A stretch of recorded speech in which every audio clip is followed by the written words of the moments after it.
అక్షరాలు పదాలు. ఈ రోజు మనము గుడి దీర్ఘం గురించి చదువుదాం. ఓకేనా?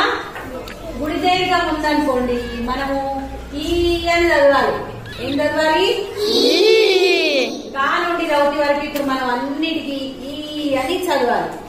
ఓకే? ఈ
తలకట్టు తీసేసి దీనికి దీర్ఘం పెడితే గుడి దీర్ఘం ఇచ్చినట్టు.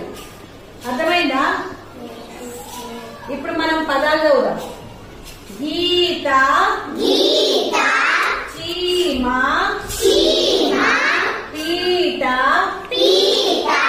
సీసా,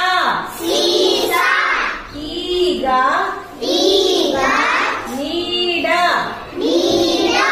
వీధి, దీవి,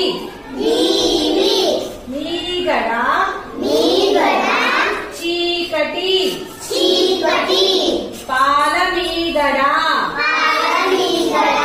చీమలదారి, మసక చీకటి, మనిషిని,